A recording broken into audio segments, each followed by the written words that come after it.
Hello বন্ধুরা, অনেক দিন পরে তোমাদের সাথে আবার মিনি ব্লগ শেয়ার করছি। তো সকালবেলা এইটা দেখো, এখানে তড়কা ছিল। তো কালকের তড়কা, ওটাকে গরম করে নিয়েছি, নিয়ে ওদেরকে রুটি দিয়ে দিয়েছি। আর একটুখানি ছিল, আমি ভাবলাম সেটা মুড়ি দিয়ে খেয়ে নিই, কারণ যে কোনো মানে এখন তরকারি দেখছি মুড়ি দিয়ে খেতে ভালোই লাগছে। তো বেশিরভাগ দিনই আমি এখন ব্রেকফাস্টটা মুড়ি দিয়েই করছি, তরকারি দিয়ে। আর খেতে খেতে চিন্তা করছি, কালকে যেহেতু অনেক রিচ খাওয়া হয়েছে, তো ভাবছি আজকে কি রান্না করব দুপুরবেলা, মানে হালকা পাতলার মধ্যে আর কি করা যায়। তো তারপর ভাবলাম ফ্রিজে মাছ রয়েছে দু রকমের, তো ভাবছি যে আর কি মাছটাকে আগে ফ্রিজ থেকে বের করে দিই। দেখতেই পাচ্ছ পুরো বরফ হয়ে গেছে। আর এই যে এখানে ছিল হচ্ছে তোমার শাটিং মাছ, যেটা আমার খুব প্রিয় মাছ। আর এইখানে ছিল রুই মাছ। তো দু রকম মাছ ছিল। আর শাটিং মাছটা শুধুমাত্র আমি পছন্দ করি, আমার শ্বশুর আর আমার হাজব্যান্ড অতটা খায় না। আর এখানে বাসন ছিল, কাকিমা তখনও আসেনি।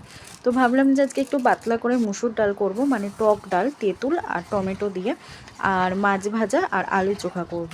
তো সেই জন্য দেখো, এই যে ডালটাকে এখন একটু ধুয়ে নিচ্ছি, ধুয়ে ঠুয়ে তারপরে কিন্তু বসিয়ে দেব।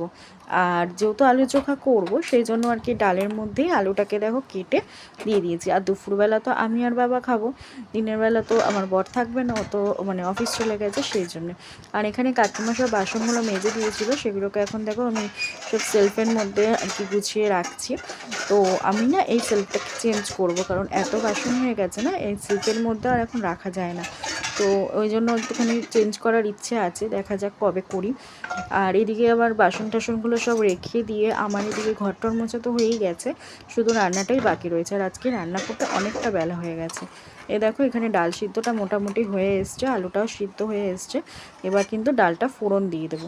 আর আমি এই ছোট্ট কড়াইটা না পুরী থেকে কিনেছিলাম, মানে ছোটোখাটো ফোড়ন এইসব করতে খুব সুবিধে হয়, বড় কড়াই বের করতে হয় না, সেই জন্যে। তো এখানে দেখো শুকনো লঙ্কা তেজপাতা বের করে রেখেছি, আর একটুখানি আর কি গোটা সর্ষে দিয়ে ফোড়ন দিলাম। আর এদিকে পেঁয়াজ ভেজে, শুকনো লঙ্কা ভেজে আলুটাকেও মেখে নিয়েছি। তো যাই হোক, স্নান টান করে চলে আসলাম ঘরের পুজো দিতে, মানে গোপালদের আর কি, গোপালকে দিচ্ছি। যেহেতু আমার এই ঘরে গোপাল থাকে, আর ওই ঘরে আমার আরও ঠাকুর রয়েছেন।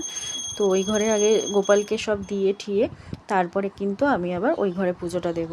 তো পুজো টুজো দেওয়া হয়ে যাওয়ার পরে এই যে মাছটাকে নুন আর হলুদ দিয়ে মানে রেডি করে রেখেছিলাম, কারণ আগে ভাজিনি, খাওয়ার আগে ভাজবো, সেই জন্যে।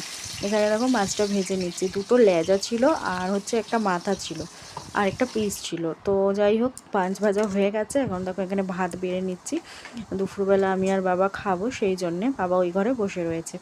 তো আজকে সারাদিন তো এই হলো, এইভাবেই কাটলো আর কি দিনের বেলায়।